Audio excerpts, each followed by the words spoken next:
São Paulo, Lucas, Oscar, Caleri, Luciano, que tem 96 gols. 96 gols, 5 contra o Corinthians. Vai em busca do gol de número 100 ainda na temporada de 2025. É mais fácil ele chegar aos 100 ou o Ferreirinha aos 10? Eu tenho certeza que o Luciano chegará aos 100. Vou gravar isso aqui, vai. Isso vai ser legal. Pode ir falando, né, que eu vou gravar. Ó, eu tenho Vou gravar já. Aí, rapaziada, vocês todos que estão acompanhando aqui a Rádio Bandeirantes, o meu querido Gustavo Soler, que tá lá, Paulo do Vale, Bruna Miliose. Quem chega na frente? Meu querido Luciano, que tem 96 gols e pode chegar ao 100º, ou Ferreirinha, que tem 5 gols e pode fazer 10, e aí eu vou entrar de tanguinha com enchimento. Em quem vocês apostam? Eu aposto no Luciano. O Luciano fatalmente fará 100 gols essa temporada, a não ser que, e aí, bate na madeira 3 vezes, ninguém quer mais jogadores machucados. Eu sei que ele tem uma lesão aí que o afaste dos gramados, o que aconteceu muito pouco com o Luciano desde que ele tá no São Paulo, né? Um jogador Pode ser negociado. Difícil, muito difícil. Luciano? Muito difícil disso acontecer no momento, né? Essa temporada, o Luciano é um jogador que, diferente de outros... Time que tá quebrado igual o São Paulo, se vem um time da Rússia e oferece 30 milhões de euros, você acha que eles vão ver? Vende sim. Aí vende. Tá louco, truta? Pô, vende muito. Vende 2 vezes. E leva para o aeroporto, algemado ainda. Leva para o aeroporto, exatamente. Mas acho que não será o caso do Luciano receber uma proposta de 30 milhões de euros. E ele vai rumo aí aos 100 gols. O Ferreirinha, que está à disposição do Crespo, inclusive entrou no segundo tempo numa jogada muito bonita, entortou o Léo Maná já no final do jogo, mas hoje é reserva do São Paulo, pelo menos por enquanto, né? Porque o Oscar, com essa lesão confirmada, a fratura em 3 vértebras, né? O Oscar desfalca o São Paulo por até 2 meses. Então o tricolor paulista, que tem um elenco curto, a gente sabe, por exemplo, hoje só tem um lateral direito à disposição, estuda a contratação de Pumita Rodrigues. Não quer pegar o Félix Torres, o Mateuzinho, não pode, né? Se eles já fizeram 7 jogos. Já fizeram. Mas será que o Pumita Rodrigues é... Pumita Rodrigues, quem que é esse cara? É aquele lateral direito do Vasco. Tá, Uruguaio. Eu vi alguns jogos bons dele. Mas olha só, falando em lateral, dá uma olhada do Corinthians. Tem o Bidon. Absurdo. Hugo. Absurdo. Palácios. Bidon não, Bidu, né? Bidu. Aí você... Obrigado, filho. Aí você tem o Angelieri, que é o melhor de todos, e o Dorival Júnior deixa na reserva. Aí vem o Flamengo. Alexandre. Ayrton Lucas. Vinha. E Vinha. É muito louco ou não? Estão perdendo o Wesley pra Roma agora, o Flamengo. É muito louco isso ou não? E aí? Por falar a em Ingrid lateral, ligou? rapidinho, o Piquerez vai renovar com o Palmeiras até 2030. Se joga muito. Se o melhor lateral esquerdo do país é o Piquerez. Que mais? Bom, o São Paulo já trabalha pensando no Juventude, quinta-feira, no sábado. Caxias, né? Isso, em Caxias do Sul. No sábado, o Gonçalo Tapia estreou contra o Corinthians, está à disposição do técnico Hernan Crespo aí para a sequência da temporada. Ele deu entrevista hoje lá no CT, falou né? hoje, já apresentado, 23 anos, espera ser uma boa opção aí pro Crespo. Esses caras são apresentados pra ESPN, né? Entendeu? Fui bem, não? Não, mas hoje Não, foi tudo coletivo, bem. hoje tava todo mundo lá. Mas pra quem você acha que o Tapia vai dar a primeira entrevista? ESPN. Nada contra a ESPN, até porque eu adoro eles. Aí vocês querem o São Paulo, que não é relação de assessoria, relação de dirigente. Meu irmão, não tem conversa, tem que ser igual pra todos. Mas tudo bem. A Fute Fanatics é uma loja completa de camisas e artigos do São Paulo, e agora ela é parceira oficial do canal Família Tricolor News. Aqui você encontra os últimos lançamentos, camisas históricas, agasalhos, bonés, garrafas e tudo que um verdadeiro São Paulino precisa para mostrar orgulho de ser tricolor. E tem mais, usando o cupom exclusivo do canal Primeira 8, você ganha um desconto especial na sua compra. Clique no link abaixo ou aponte a câmera do seu celular para o QR Code ao lado. Bom, queria começar com vocês aí sobre a repercussão aí de um pouquinho dos bastidores do jogo. O Crespo, depois da partida, só para vocês saberem, ele foi em cada um dos jogadores do grupo de São Paulo. conversou os jogadores, abraçou um por um, fez uma mensagem para cada um dos jogadores, claro, para alguns mais, outros menos, até os que não jogaram. O Crespo está trabalhando o mental dos caras, está se aproximando, está fazendo um trabalho de aproximação do grupo, dos jogadores. O Crespo pediu para os jogadores, toda vez que forem comemorar os gols, que comemorem o mais próximo possíveis, que eles se apoiem, que todo mundo dê apoio um para o outro, para que o grupo se aproxime e se una ao máximo. Ah, mas a gente já é unido. Ele falou, se unam mais. Então, assim, essas são as mensagens que eu ouvi das falas de Crespo, promovendo a união dos jogadores, o coletivo cada vez mais intenso, todo mundo trabalhando cada vez mais em uníssono em prol do São Paulo, para a gente falar bonito aqui, tá? Tanto que está aqui a imagem.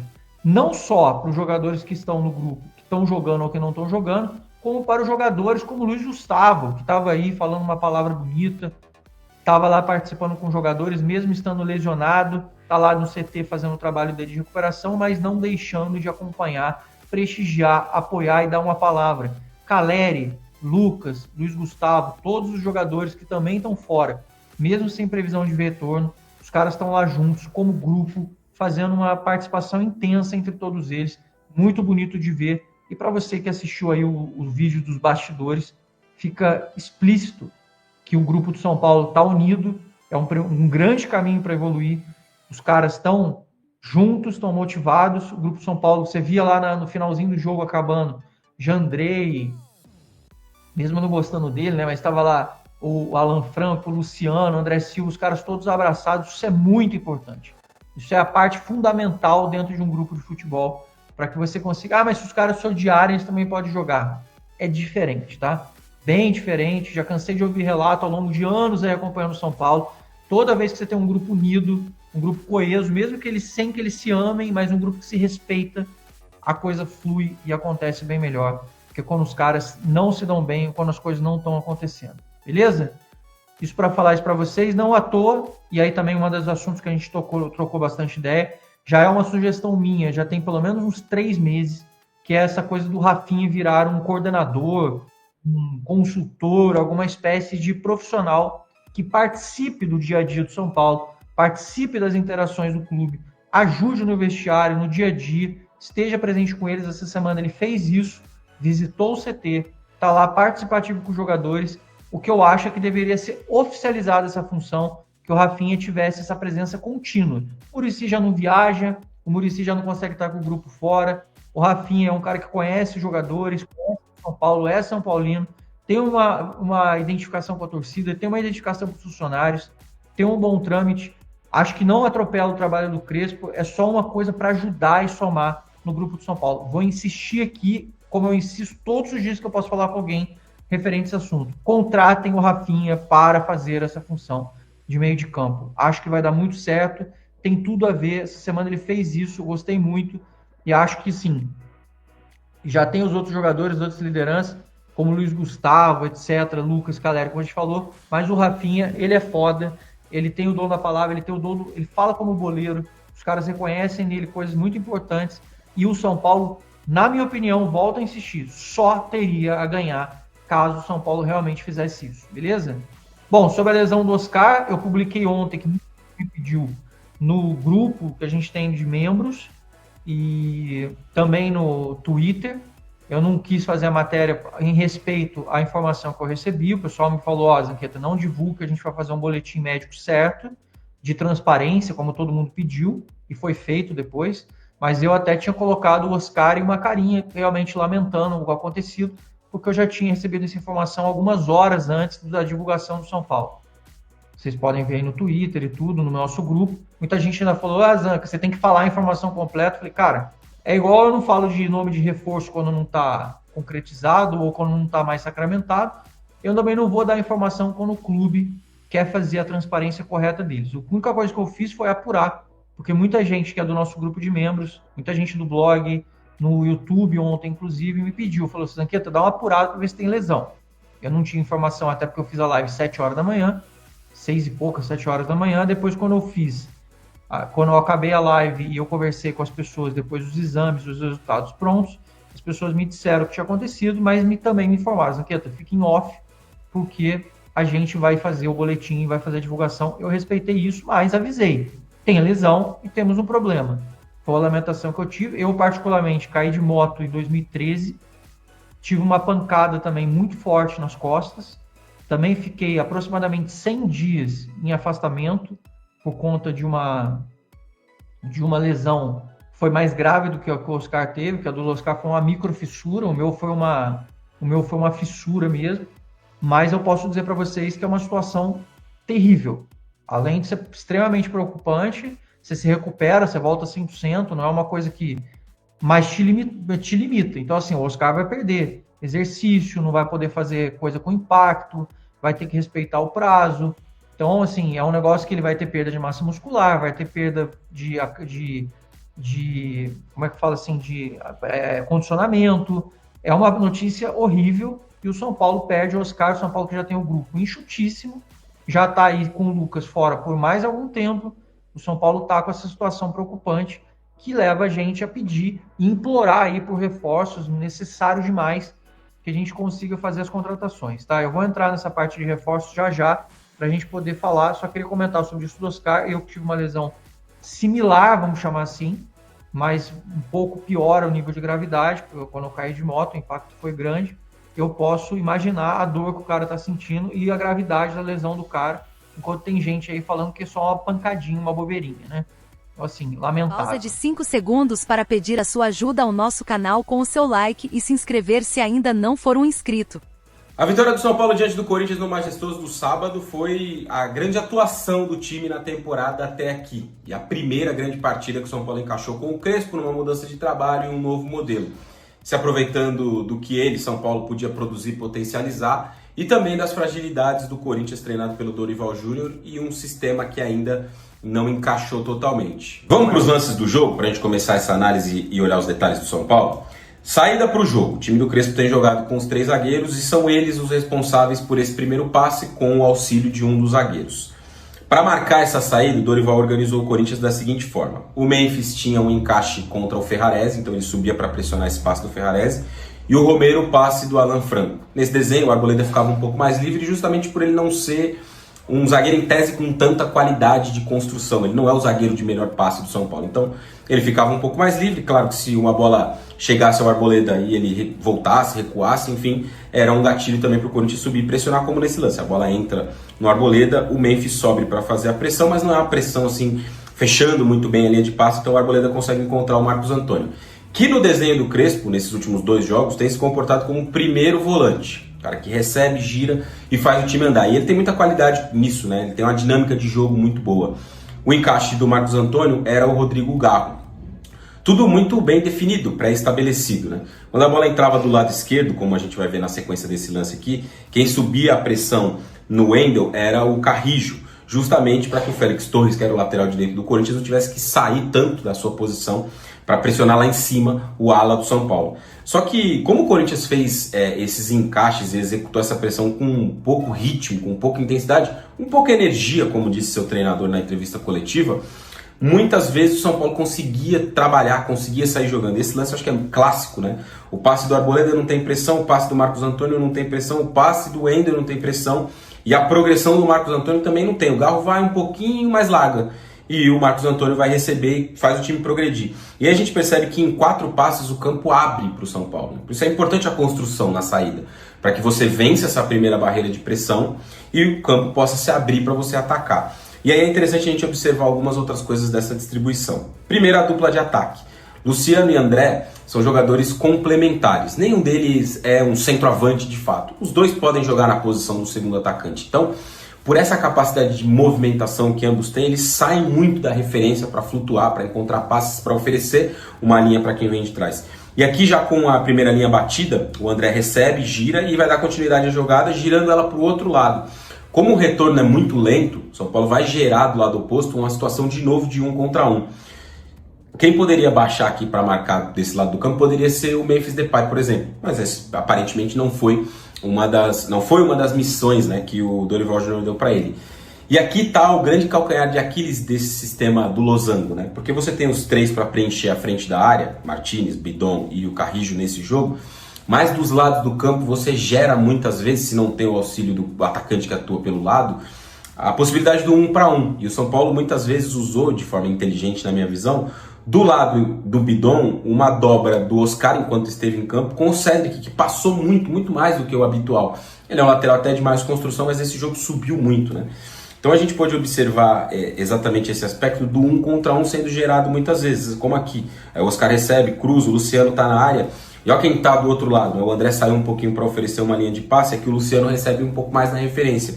E do outro lado o Wendel pisando na área. Então é importante ter dos lados do campo os alas chegando muito à frente quando você tem um jogo em que vai ter muito volume, vai agredir muito o adversário, para ter um balanço, né, uma quantidade importante de jogadores no ataque que possam te oferecer diversas opções para um cruzamento, uma finalização. É importante ter o lateral do lado oposto avançando. Então a jogada ela acontece do lado direito com o Oscar e um apoio do Cedric. Tem por dentro o Bobadilla chegando, tem o André, tem o Luciano, e do outro lado o Wendel ainda vai completar essa linha de ataque. E o São Paulo vai tentar aqui finalizações, né? Nenhuma delas vai acabar tendo muito sucesso, mas eu acho que o lance ilustra, além da construção, da fragilidade do Corinthians na pressão, esse outro aspecto aqui que foi muito importante do lado do São Paulo. Venceu os duelos pela segunda bola. O São Paulo pressionou muito e muitas vezes o adversário para recuperar de novo a posse. Nessa sequência de lance aqui a gente vai observar isso várias vezes. Então a defesa tira, o Memphis tenta dominar, tem 3 jogadores pressionando. O São Paulo retoma, vai tentar de novo a construção de uma ação ofensiva, perde, vai de novo subir uma pressão. O Memphis domina, o Ferrarese rapidamente encurta o espaço e sobe para pressionar a tentativa do Bidu de sair jogando. Recupera de novo a posse, de novo o São Paulo reconstrói aí uma ação ofensiva, perde, vai pressionar de novo. Aqui Ferrarese, né, que já estava no campo de ataque, então a compactação ofensiva, né, subiu todo mundo e o Bobadilla vão pressionar, e aí para não ter o risco de perder a bola jogando curto, o Bidon vai tirar essa bola para cima. O que foi um detalhe também no lance do gol do São Paulo, o gol que abre o placar. É de uma bola rifada pelo Hugo Souza que nasce, né, o gol do 1-0. O São Paulo sobe uma pressão, a bola volta para o Hugo, ele quebra ela para frente. E aí a disputa de meio campo não é entre um jogador alto, forte, poderia ser o Carrilho, por exemplo, né? Mas a bola acabou caindo aqui no setor do Breno Bidon. E aí ele foi para uma disputa com o Marcos Antônio, são jogadores mais ou menos da mesma estatura, jogadores mais baixinhos, né, com um físico ali mais magrinhos, e de muita qualidade de passe e de jogo, mas não são jogadores de imposição física na maioria dos momentos, né? E aqui o Marcos acaba vencendo esse duelo pela posse, e ela vai se oferecer justamente para o André. Olha como o Carrilho demora muito para reagir. Eu acho que esse aspecto, né, da energia que o Dorival citou foi um que chamou muito a atenção no Corinthians. Um time muito entregue dentro do jogo em vários momentos, né? Sem força, sem energia para brigar, para combater, para lutar pela posse da bola. E aqui o André vai receber, e é um efeito dominó, né? O time está saindo para o ataque, perde a bola, está completamente desorganizado. O André vai receber e o Luciano rapidamente vai infiltrar, que é uma característica do Luciano também. Ele faz muito bem esse movimento de infiltrar no meio da defesa para finalizar, ele tem essa característica. E aqui dá para ver como a linha está toda quebrada, né? O Bidu está de um lado, o Félix está do outro. O José Martins, que ficou um pouco mais, está ao lado do André Ramalho, que ficou no meio do caminho, subiu para tentar fechar o passe, não ficou no Luciano, não fechou o passe, não desarmou o André. O Kaká também está mal colocado na cobertura, o passe do André vai entrar na medida para o Luciano bater cruzado e marcar o gol do 1-0 para o São Paulo nessa ocasião. Então, são vários erros, né, que vão levando aí o Corinthians a sofrer o gol do 1-0. Segundo gol, um lance da construção, que mostra essa ideia de ter todo mundo no campo de ataque, então de se compactar ofensivamente para conseguir gerar essa pressão quando a bola eventualmente é perdida. E os lados do campo, que eu citei anteriormente no exemplo do Bidu, como uma opção de 1 para 1. Então o Arboleda recebe aqui, de novo, a pressão está direcionada para o Ferrarese de um lado e o Alan Franco do outro. O Arboleda é o homem livre, como naquele primeiro lance. E ele rapidamente vai girar a bola de um lado para o outro para encontrar justamente o Wendel numa condição de 1 contra 1 diante do Félix Torres, porque o trio defende a frente da área e os lados muitas vezes ficam para esse mano a mano. E o Wendel, que fez um grande jogo, teve uma superioridade muito grande diante do Félix Torres, né? Foi impressionante como o ala do São Paulo passou por cima do zagueiro do Corinthians improvisado ali na lateral direita. E aí de novo, o movimento do André e do Luciano, filtrando na área, né? Como eles podem circular, sair, oferecer linha de passe, eles também têm essa capacidade de aparecer, de atacar a profundidade, de atacar o meio da linha defensiva. E foi assim, né? O cruzamento do Wendel, aquele cruzamento rasteiro, forte, vem muito no sentido de encontrar alguém que feche e finalize a bola para o fundo do gol, como foi o Luciano nesse jogo. Então, do ponto de vista tático, foi um jogo muito completo do São Paulo, né? A pressão, a boa saída, as soluções para encontrar os corredores e, obviamente, o poder de decisão do Luciano, que marcou a diferença nesse clássico diante do Corinthians. Outro jogador aí que está no mercado e que eu acho que vai ficar disponível em breve, parece pelo menos, é o Germancano, que teve aí uma saída inusitada do banco de reservas do Fluminense. O Renato Gaúcho, que está lá, já tinha tretado com o Ganso, agora parece que teve um conflito lá com o Cano. Ele ficou fora do jogo contra o Flamengo por opção do técnico. O Cano, que só tem 7 jogos no Campeonato Brasileiro, e poderia ainda se transferir para outra equipe, caso seja o caso, pelo menos foi o que eu vi. Tá? Nem sei se tem qualquer tipo de pertinência trazer um cara desse para o São Paulo nesse momento, mas, como a gente sabe que o futebol é dinâmico, as coisas todas, é um jogador aí que pode ficar disponível em breve no cenário do futebol, fazendo as passagens aí sobre o mercado da bola. O Matheus Cunha, goleiro reserva do Flamengo, que inclusive estava no primeiro jogo da decisão da Copa do Brasil, no segundo foi o Rossi. Ele, ex-Cotia, que assinou com o Flamengo no meio da pandemia, inclusive, ele assinou também um pré-contrato. Engraçado, né, a trajetória dele. Ele era do São Paulo, assinou um pré-contrato com o Flamengo, ficou no Flamengo esse tempo todo, e agora assinou um pré-contrato com o Cruzeiro. E aí ele não ficará no Flamengo, ele estava lá com contrato, não chamaram ele para renovar, e ele provavelmente não deve ter tido nenhuma proposta de sinalização. O empresário deve ter se mobilizado, meteu o pé e assinou de graça com o Cruzeiro. A partir de 2026 ele será jogador do time do Cruzeiro, ex-Cotia também, o goleiro. Está na hora da gente dar mais atenção para os nossos goleiros, né? Matheus Cunha, Perry, assim, temos uma leva de goleiros aí que realmente muito importante, que a gente comece a olhar com um pouco mais carinho, principalmente para o Yang, para os meninos que nós temos aí na categoria de base também. Sobre o mercado da bola também, outro jogador que o São Paulo teve pretensão recentemente foi o Gabriel Veron, acabou assinando agora com Juventude, depois de ter ficado alguns meses no Santos, foi dispensado por mau comportamento, por indisciplina. É um jogador que também não se firma em lugar nenhum, esteve no Cruzeiro na época passada. Nesse ano, ele chegou a ter a possibilidade até de poder chegar no São Paulo, no meio daquele rolo todo lá de Moreira, o Wendel, o William Gomes, aquela história toda envolvendo vários jogadores, que o São Paulo acabou trazendo o Wendel, que fez um jogaço no sábado, inclusive. Pelo menos para mim, o Wendel estreou agora de vez, ganhou confiança e eu acho que agora deslancha, porque bola ele tem. Pelo menos é o que eu sempre tinha visto ele jogando nas competições europeias aqui. A minha expectativa é essa. E outro jogador que também acertou a sua vida, que estava conversando com o São Paulo, é o Biel, do Sporting, que acabou acertando com o Atlético Mineiro, acabou que nem foi para o Corinthians, que era outro jogador que também estava aí na boca das possibilidades. Ele acabou fechando com o Atlético Mineiro, que é aquele clube também que, cara, todo mundo se pergunta, fala assim, cara, a dívida dos caras está lá em cima, ele só deve menos no Brasil do que o próprio Corinthians, e os caras toda hora fazem contratações, compras, devem salário, um monte de coisa, e estão contratando sem parar o tempo todo. Esse ano já foi o Natanael também, lateral direito, que eles conseguiram tirar de nós, que talvez a gente queria, e o Curitiba foi lá e reclamou que não pagaram, e agora o Sporting está aí, aceitou.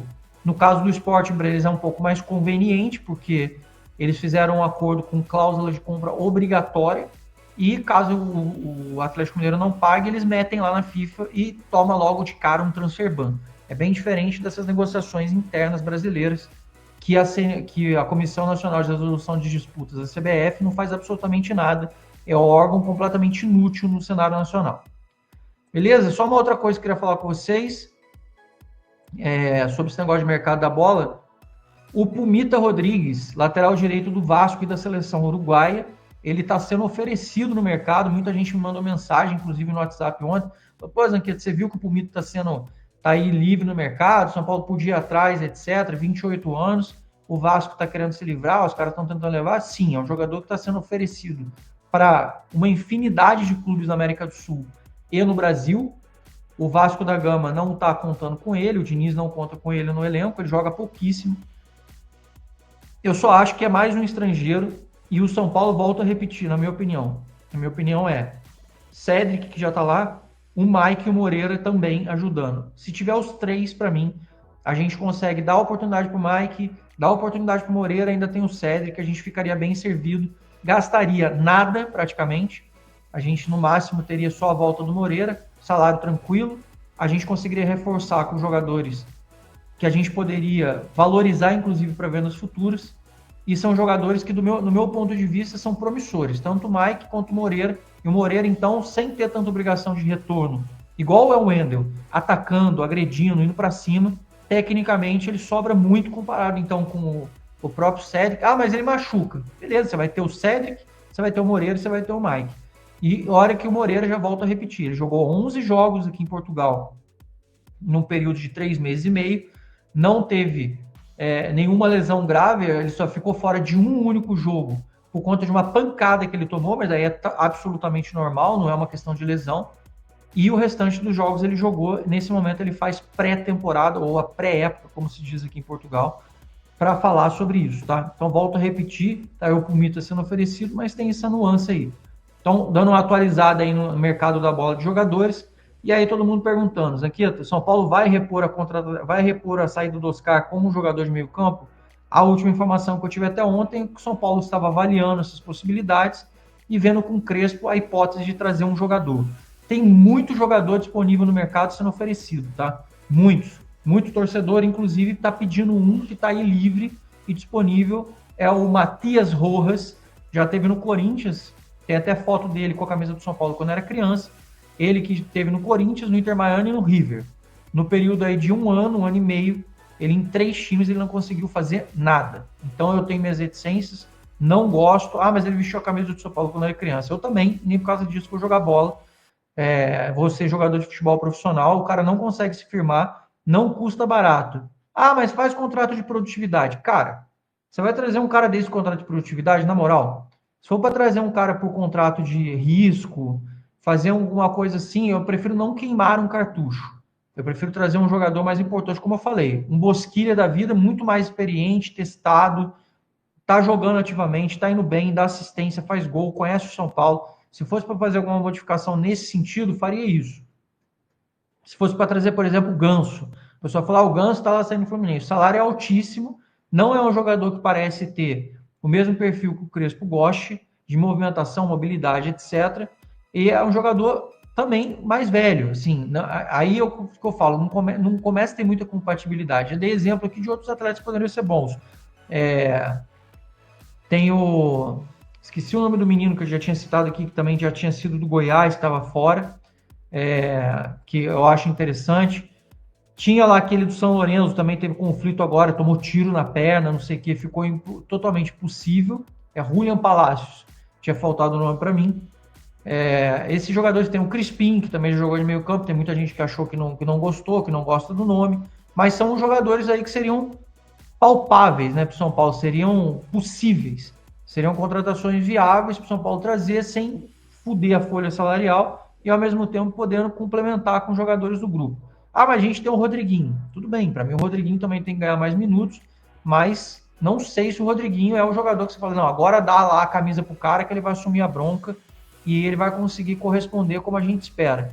Infelizmente, o Matheus Alves seria esse jogador e nós vendemos barato, como a gente sabe aí, as críticas intensas e muito bem feitas. A outra opção é o Ferreirão, que já jogava como meia, poder dar uma ajuda ali nesse setor de meio de campo. Acho que é uma questão de conversar com o Crespo e ele dar uma olhada. O técnico é ele, eu confio nele, tenho certeza que ele vai achar a melhor solução, se é com o Alisson, se é colocando mais um volante marcador atrás e soltando mais o Marcos Antônio e o Alisson para frente.